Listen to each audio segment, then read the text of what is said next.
people who thought that they were untouchable, but they're not. क्या होगा जब पूरी दुनिया में एक अजीबोगरीब फ्लू के फैलने से सिर्फ वे लोग मरने लगते हैं जिनकी धन संपत्ति और फॉर्चून से ज्यादा होने से वे सोशल हायरार्की में बहुत ऊंचे लेवल पर मौजूद हैं। यानी कि अगर किसी को जीवित रहना है तो उसे गरीब होना पड़ेगा। अब ये पॉसिबल भी कैसे है? सो इतने यूनिक कॉन्सेप्ट और जबरदस्त एंड ट्विस्ट से भरी आज की नई साईफाई मूवी रिच फ्लू को चलिए शुरू करते हैं। कहानी की शुरुआत लोरा से होती है, जो कि एक यंग बिजनेस वूमन होने के चलते अपने काम में बहुत बिजी रहती है। उसका ध्यान हमेशा अपने काम पर रहता, इसलिए वो कभी अपनी फैमिली तक को टाइम नहीं दे पाई। और अब तो उसका उसके पति टोनी से डिवोर्स भी हो रहा है। टोनी आज फिर लोरा को समझाता भी है कि उसे पैसों के पीछे इतना नहीं भागना चाहिए। इसी मटेरियलिस्टिक सफलता के पीछे उसने अपनी लाइफ कितनी गंवा दी। उनकी बेटी है ना, जो कि अब 15 साल की हो चुकी है, उसके साथ लोरा ने आज तक भी गिनकर 15 महीने तक नहीं गुजारे। हालांकि लोरा कुछ भी समझने को तैयार नहीं होती, स्पेशली अब जब उसका करियर अपने पीक पर चल रहा है और उसने ऑलरेडी बहुत से प्रोजेक्ट्स ले लिए थे। सो अब आखिरकार थक हार कर टोनी लोरा को ये याद दिलाकर चला ही जाता है कि आज उनकी बेटी एना का बर्थडे है, सो वो टाइम से घर आकर उसे विश कर दे।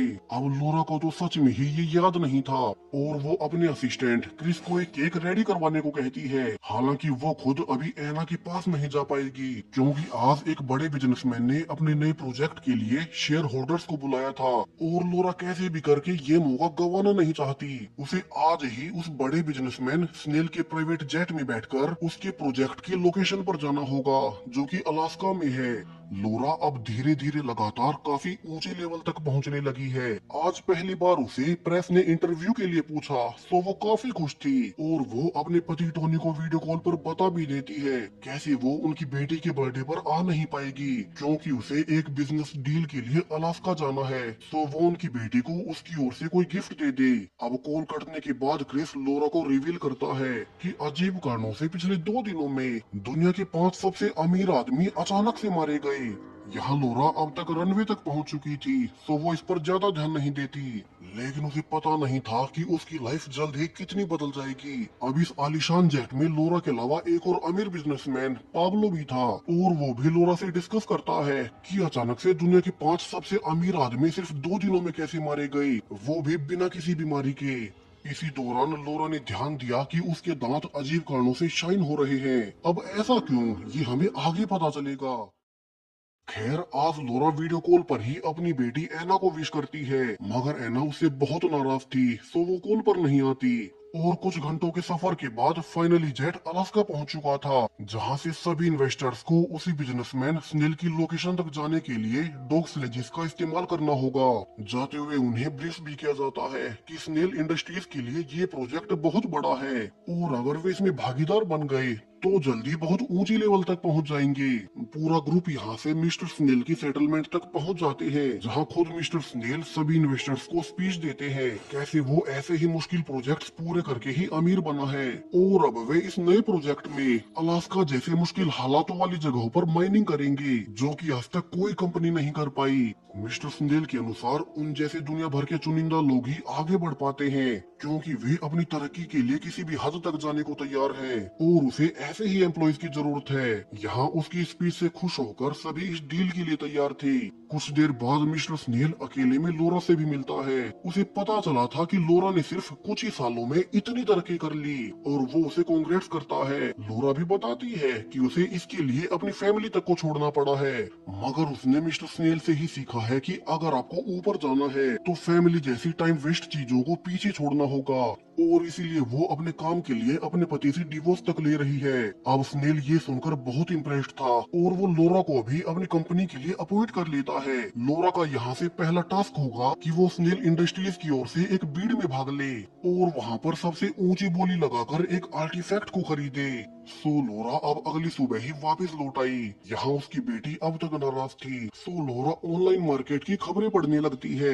यहाँ वो ये देखकर हैरान रह गई कि पिछले 3 दिनों में हर ओर केओस फैल चुका है। पहले जहाँ सिर्फ 5 सबसे अमीर लोग मारे गए थे, अब उनकी संख्या बढ़कर 12 हो चुकी है। न्यूज पोर्टल्स ने इस नई बीमारी को रिच फ्लू नाम दिया है, जिस कारण अब तक एक एक कर 12 दुनिया भर के सबसे अमीर और पावरफुल लोग मारे गए।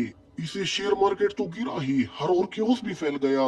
लोरा जल्दी से लैंड होते ही अपने असिस्टेंट क्रिस से भी पूछती है कि अचानक से ये अमीर लोग मरना क्यों शुरू हो गए।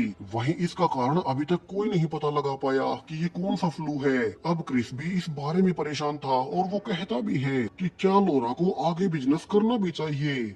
हालांकि लोरा स्नेल इंडस्ट्रीज के लिए पहली बार डील पर आई थी, तो वो इन सब को इग्नोर कर ऑक्शन हॉल में आ गई। लेकिन जब बिड अपनी हाईएस्ट अमाउंट पर पहुंची ही थी, तो लोरा को एक कॉल आने से उसे बाहर आना पड़ा और वो बिड किसी और ने जीत ली। लेकिन अब जैसे ही विनर का अनाउंसमेंट हुआ, तो वो विनर वहीं गिर पड़ता है जहाँ की उसकी मौत हो गई। यानी कि अगर ये बिड लोरा जीती तो वो भी मारी जाती। अब तक तो बाकी दुनिया से भी खबरें आने लगी कि कैसे वो फ्लू तेजी से फैल गया। ये फ्लू अजीबो गरीब कारणों से सबसे अमीर लोगों में फैल रहा है और जैसे ही वे मरते हैं तो उनसे नीचे वालों का नंबर आ रहा है, इसलिए अब तो इसकी रफ्तार और तेज हो गई। हर और ये बहस छिड़ गई कि कोई फ्लू भला ऐसा कैसे हो सकता है कि वो सिर्फ अपर क्लास को ही टारगेट करे। इस वजह से अब बड़े बड़े देशों की इकोनॉमीज गिरने लगी हैं। वहीं वैज्ञानिक भी इस फ्लू का ना तो ओरिजिन ढूंढ पा रहे हैं और ना ही एंटीडोट। अब लोरा को भी चिंता होने लगती है कि ये सब अचानक से क्या हो गया। उसके पास उसकी माँ का फोन आया, कैसे वो उसकी बेटी ऐना को लेकर स्पेन के अपने गांव में आ गई है, क्योंकि शहर के हालात बिगड़ रहे थे और लोरा भी अब तक अच्छी खासी फॉर्चून बना चुकी है, तो कहीं उसकी धन संपत्ति के चलते उसे भी वो फ्लू न लग जाए। सो लोरा अब डरकर यहाँ से सब कुछ छोड़कर अपनी माँ और बेटे के पास जाने का फैसला करती है। लेकिन जब वो स्नेल इंडस्ट्रीज में अपना इस्तीफा भी देने गई, तो यहाँ उसे पता चला कि मिस्टर स्नेल ने खुद की जान बचाने के लिए अपनी सारी प्रॉपर्टीज और फॉर्च्यून्स चैरिटी में दान कर दिए, ताकि वो अमीर न रहे और उसकी जान बच जाए। जहाँ मिस्टर स्नेल अब इस चैरिटी के बाद दुनिया के सबसे अमीर 1000 लोगों की लिस्ट से बाहर हो गए। हालांकि मिस्टर स्नेल का बेटा ऐसा नहीं मानता और वो लोरा को बताता है कि उसने अपने हिस्से की बहुत सी प्रॉपर्टीज अपने पास ही रखी है और उसके पिता सिर्फ मौत से डरकर ऐसा कर रहे हैं। वो इन सबको किसी अफवाह से ज्यादा कुछ नहीं मानता। लेकिन अब उसके ये कहते ही उसके भी दांत चमकने लगते हैं। लोरा को ये दिखकर याद आया कि जो बिजनेसमैन उसे प्लेन में मिला था, उसके भी दांत चमक रहे थे और वो आज सुबह मारा गया। दरअसल ये दांतों का चमकना उस फ्लू के इन्फेक्शन का लक्षण है और अब स्नेल का बेटा भी उस फ्लू से इन्फेक्टेड हो चुका है, क्योंकि उसने अपनी प्रॉपर्टी अपने पास रख ली। असिस्टेंट क्रिस लोरा को अगर बताता भी है कि हालात और खराब हो गए। लगातार उस फ्लू से मरने वाले लोगों की लिस्ट बढ़ती ही जा रही है और हर और इमरजेंसी घोषित हो गई। सो लोरा को स्पेन तक अपनी फैमिली के पास पहुंच पाना बहुत मुश्किल होगा। लोरा कहती है कि वो कितनी भी कीमत देकर टिकट खरीदेगी, वैसे भी उसे अपनी धन संपत्ति बहुत कम करनी होगी। वो जाते हुए वीडियो कॉल पर मिस्टर स्नेल से बात भी करती है, जिन्होंने की लोरा को सुझाव दिया कि जल्द ही लोरा जैसे और भी लोग मरने लगेंगे, क्योंकि ऊपर की धन संपत्ति वाले लगभग सभी बिजनेसमैन मर चुके हैं। सो जैसे उसने अपनी संपत्ति किसी और को दे दी, तो लोरा को भी जान बचाने के लिए अपनी धन संपत्ति किसी और को देनी होगी। लेकिन अब प्रॉब्लम ये भी है कि अपनी जान का रिस्क लेकर कोई उनकी संपत्ति को एक्सेप्ट क्यों ही करेगा, क्योंकि मिस्टर स्नेल के चैरिटी करने के बाद अब चैरिटी ट्रस्ट ने अपनी जान के डर से चैरिटी लेनी ही बंद कर दी। तो लोरा तो अब चैरिटी भी नहीं कर सकती। लोरा जल्दी से घर जाकर अपना सामान पैक करते हुए सारी कीमती चीजों को फेंकने लगती है कि तभी वहाँ सरकार के एजेंट्स आ गए, जो कि उनकी अमीर लोगों की लिस्ट के लोगों पर रिसर्च कर रहे थे कि उनमें वो फ्लू कैसे फैलता है। अब लोरा को पता था कि वे उसे कहीं नहीं जाने देंगे, तो वो उन्हें बहाना बनाकर पीछे के रास्ते से बाहर निकल जाती है। वो सीधी एक प्राइवेट जेट के पास गई, जहाँ की उसके असिस्टेंट क्रिस ने अब तक बहुत ज्यादा पैसों में उसका टिकट रेडी कर लिया था।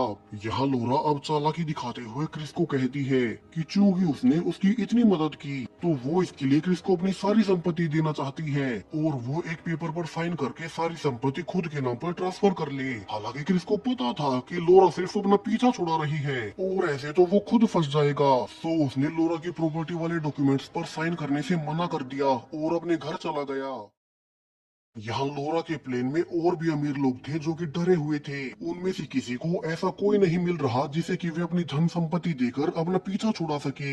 और इसी बीच जब एक पैसेंजर के दांत सबको चमकते हुए नजर आए, तो वे डर जाते हैं कि ये इन्फेक्शन कहीं उनमें न फैल जाए। सो बाकी सबने उस आदमी को चलते प्लेन से नीचे फेंक दिया। फाइनली प्लेन स्पेन में लैंड करता है, लेकिन यहाँ के भी हालात बाकी दुनिया जैसे ही थे। न्यूज में बताया जा रहा था कि अब तो वे लोग भी मरने लगे हैं जिनके पास मॉडरेट सीक्रेट किस्म की संपत्ति थी। सो बचने के लिए लोग अब खुद ही अपनी प्रॉपर्टीज जलाने लगे। यानी मरने वालों की फॉर्च्यून्स की लिमिट लगातार घटती जा रही है और इसमें लोरा का भी नाम जल्द ही जुड़ जाएगा। अगर उसने अपनी संपत्ति किसी और के नाम ना की तो बाहर टोनी जल्दी से लोरा को पिक कर उनकी बेटी के पास ले जाने लगता है, जहां रास्ते में पुलिस चेक भी कर रही थी कि कोई इन्फेक्टेड आदमी ना निकल जाए। हालांकि किसी को पता नहीं था कि ये सब हो क्या रहा है, जिससे कि अब यहाँ भी क्योस फैल गया और टोनी और लोरा फाइनली अपनी माँ के घर पहुंच ही जाते हैं।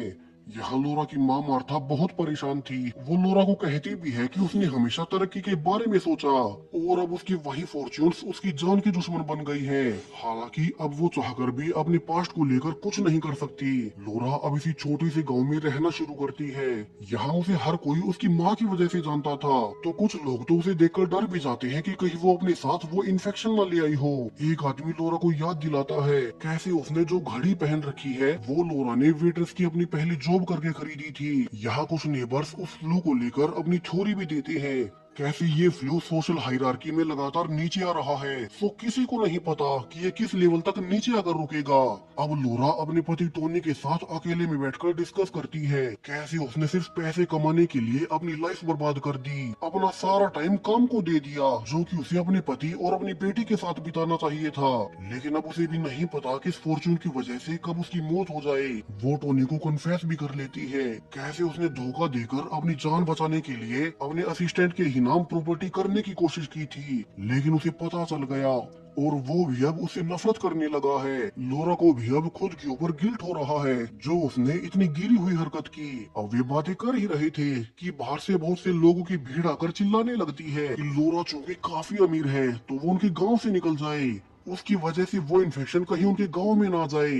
लोरा भी जानती थी कि उनका रिक्वेस्ट करने का कोई फायदा नहीं, सो वो अपनी फैमिली की ट्रेवल के लिए एक बोट देने को कहती है और वो इसके बदले में बहुत से पैसे दे देगी। लेकिन उसका पड़ोसी भी चालाक था और वो उसे फ्री में बिना पैसों के बोट दे देता है ताकि उसकी खुद की फॉर्च्यून्स कम हो जाए। अब लोरा, उसका पति टोनी, लोरा की माँ मार्था और बेटी एना चारों बोट में बैठकर निकल पड़ते हैं। यहाँ मार्था के अनुसार उसकी एक दोस्त अफ्रीका के एक देश तंजानिया के पहाड़ों में रहती है, सो उन्हें वहीं जाकर शरण लेनी चाहिए। बाकी देशों ने तो अपनी सीमाएं बंद कर दी ताकि बाहर के अमीर लोग उनके देश में घुसकर इन्फेक्शन न फैला सके। अब उनके पास कोई और रास्ता तो वैसे भी नहीं था, सो वे अफ्रीका के लिए आने वाले कई दिनों तक एक बोट से ही सफर करने लगते हैं। इसी बीच एक रात जब बारिश और तूफान आ गया तो उन्हें और भी बोट्स दिखाई दी जिनसे कि अमीर लोग अफ्रीका के गरीब देशों में भाग रहे थे ताकि वहां जाकर उनकी जान बच जाए। लोरा की फैमिली भी एक लड़की को अपनी बोट में आसरा देती है और पूरे 6 दिन के सफर के बाद उन्हें लीबिया की नेवी टीम आगे बढ़ने से मना कर देती है, यानी कि उन्हें अपनी मंजिल से पहले ही रेफ्यूजी कैंप में जाना होगा। यहाँ रेफ्यूजी कैंप में जाते हुए लोरा और उसकी फैमिली नोटिस भी करती है कैसे अब वर्ल्ड ऑर्डर बिल्कुल बदल चुका है। पहले जो रेफ्यूजीज यहाँ अफ्रीका से भागकर वेस्ट के देशों में जाते थे, अब ठीक इसका उल्टा हो रहा है। अब वेस्ट के अमीर लोग रेफ्यूज बनकर यहाँ अफ्रीका के गरीब देशों में घुस रहे हैं क्योंकि यहाँ गरीबी होने से वो इन्फेक्शन सबसे लास्ट में पहुँचेगा। यहाँ एक बहुत बड़ा रेफ्यूजी कैंप बनाया गया जहाँ वेस्ट से आने वाले अमीर रेफ्यूजीज को उनकी टेस्टिंग के बाद एंट्री मिल जाती। वहीं जो लड़की उनकी बोट में भी आई थी वो उनसे अलग हो जाती है कि कहीं उनका इन्फेक्शन उसमें न लग जाए। यहाँ लोरा अब अफ्रीकन अथॉरिटीज को अपनी सारी संपत्ति डोनेट करने का ऑफर करती है ताकि वे उसे अपने यहाँ पर आसरा दे दे, लेकिन ऐसा तो यहाँ आने वाला हर रेफ्यूजी कर रहा था और अफ्रीकन अथॉरिटीज अपनी जान दांव पर लगाकर डोनेशन क्यों ही लेगी। सो लोरा को बताया जाता है कि वे उन्हें बेसिक खाना और पानी देने की कोशिश करेंगे, इसके आगे उन्हें खुद के बारे में अपने आप से सोचना होगा। यहाँ अब जब लोरा और उसकी फैमिली खाना ढूंढ ही रही थी कि लोरा को यहाँ वही पहले वाला बिजनेसमैन टाई भी मिलता है जो कि उसे स्नेल की मीटिंग में मिला था। वो बताता है कैसे पूरा यूरोप अब तबाह हो रहा है, इसलिए उसे भी भागकर अपनी जान बचाने यहीं आना पड़ा। हालांकि वो अब तक अपनी संपत्ति किसी और के नाम नहीं कर पाया है, इसी कारण अब उसका मास्क हटते ही लोरा ने देखा कैसे वो भी उस फ्लू से इन्फेक्टेड हो चुका था, यानी कि ये फ्लू अफ्रीका तक पहुंच ही गया। यहाँ लोरा और उसकी फैमिली अब एक टेंट ढूंढकर उसमें स्टे करते हैं, लोरा अपने पति टोनी से माफी भी मांगती है जो उसने उसे कभी टाइम नहीं दिया, और अब तो उसके पास टाइम बचेगा भी नहीं, क्योंकि क्या पता वो अपनी संपत्ति के चलते कब मारी जाए। हालांकि टोनी अब ये सुनकर उसे रिवील करता है कि लोरा को कुछ नहीं होगा, क्योंकि उसकी जगह वो खुद इन्फेक्टेड हो चुका है। दरअसल उसने लोरा की जान बचाने के लिए उसकी प्रॉपर्टीज वाले पेपर्स पर खुद साइन कर दिए, और लोरा की प्रॉपर्टी अब टोनी को ट्रांसफर होते ही वो खुद इन्फेक्टेड हो गया।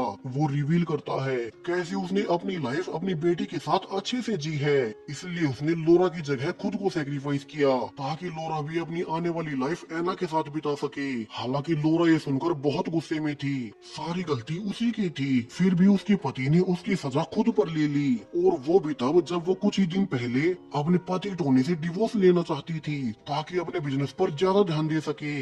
लेकिन टोनी को उसे हमेशा से प्यार था, इसलिए उसने लोरा को एक और मौका देने के लिए उसकी मौत खुद अपना ली, और उसने तो वहीं पहले उनके गांव में ही चुपके से लोरा की प्रॉपर्टीज वाले पेपर्स पर साइन कर दिए थे। यहाँ टोनी और लोरा एक आखिरी बार एक दूसरे को गुड बाय बोल ही रहे थे कि उन्हें पीछे अपने टेंट से एना के चिल्लाने की आवाजें आने लगती है, जहाँ ऐसे हालातों में कुछ लोग एना का गलत फायदा उठाना चाहते थे। टोनी और लोरा उन लोगों पर अटैक कर एना को छुड़ाते हैं। उन्हें पता था कि ऐसे तो और भी लोग उनके पीछे आएंगे, सो अपनी बेटी एना की सलामती के लिए वे फिर से चारों एक बोट में बैठकर अगले देश के लिए निकल जाते हैं। लेकिन अब समुद्र में पहुंचने के बाद उन्हें पता चला कैसे बाकी के देश किसी को भी अपने यहाँ घुसने नहीं दे रहे, और एक नेवी की बोट उन्हें जानबूझकर टक्कर मार देती है, जिससे कि चारों बोट के साथ पानी में डूबने लगे। और सुबह जाकर जब लोरा को होश आया तो वो देखती है कि वो एक आइलैंड पर है जहाँ के लोगों ने कल रात उसे डूबने से बचा लिया था। हालांकि यहाँ पर उसके खुद के अलावा सिर्फ उसकी बेटी एना ही जीवित बच पाई, जहाँ उसकी माँ तो एक्सीडेंट के समय ही मारी गई थी, और बाद में उसके पति टोनी ने खुद मरने से पहले अपनी लाइफ जैकेट एना को देकर उसकी जान बचा ली। उसे तो खुद वैसे भी फ्लू से मरना ही था, और अब सिर्फ लोरा और उसकी बेटी एना ही जिंदा बचे थे। लेकिन वे खुशकिस्मती से एक ऐसे आइलैंड पर पहुँच गए जहाँ के बारे में ज्यादा लोगों को नहीं पता, यानी कि यहाँ पर बाहर से बाकी लोगों के ना आने से वे सब यहाँ पर सरवाइव कर पाएंगे। यहाँ आइलैंड के लोगों की एक छोटी सी कम्युनिटी थी जहाँ के फ्लू से बचने के लिए रूल्स बनाए गए कि अब से कोई भी किसी चीज का ओनर नहीं बनेगा। यहाँ सभी के फोन्स और बाकी चीजों को पब्लिक कर दिया गया, जहाँ हर रोज उन्हें रेंडमली अलग अलग लोगों में एक दिन के लिए बांटा जाएगा, जिन्हें की दिन खत्म होने के बाद उस मेंबर को वापस देना होगा। इस तरह से कभी कोई किसी चीज का मालिक नहीं बन पाएगा, और वे सब उस फ्लू से बच जाएंगे। लोरा भी यहाँ पर अपनी बेटी के साथ एक नया जीवन शुरू करती है। यहाँ वो बाकी मेंबर्स के साथ मिलकर खेती करती और अपनी बेटी एना का पेट भरने लायक खाना जुटाती। वैसे भी बाकी चीजों का डिस्ट्रीब्यूशन तो हर रोज रैंडमली होता है, तो अब कोई किसी चीज का मालिक नहीं बचा। लोरा जो कि शुरू में सिर्फ सफल होने के लिए अपनी पूरी फैमिली को छोड़ने को तैयार थी, उसकी जिंदगी ने इतना बड़ा मोड़ लिया कि उसे खेती मजदूरी करके अपना पेट भरना पड़ रहा है। खुद के लिए तो वो चाहकर भी कुछ नहीं जोड़ सकती। अब एक दिन उसे एक औरत दिखाई दी जिसने आज डिस्ट्रीब्यूशन के बाद वही घड़ी पहन रखी थी जो कि कभी लोरा ने अपनी पहली सैलरी से खरीदी थी। सो जब लोरा उसे कुछ देर के लिए वापस लेने लगती है तो इसके लिए उस औरत ने इसके बदले में खाना लेने की शर्त रखी, और ऐसा करते ही उसके भी दांत सफेद हो गए। यानी कि अब तो थोड़ी सी चीज भी लेने से इंसान मरने लगे हैं। सोशल हायरार्की में ये फ्लू इतना नीचे आ गया जिसका साफ साफ मतलब है कि इस आइलैंड के बाहर की सारी दुनिया ऑलरेडी मर चुकी होगी, और यहाँ पर ये आखिरी मेंबर्स जीवित बचे हैं, वो भी अपने सख्त नियमों के कारण। जहाँ से लोरा को ये भी पता लग गया कि अब तो कोई एक छोटी सी चीज तक को ओन नहीं कर सकता, और उन्हें ऐसे ही कम्युनिटी लाइफ जीते हुए खुद को बचाना होगा। अब इसी थ्रिलिंग एंडिंग के साथ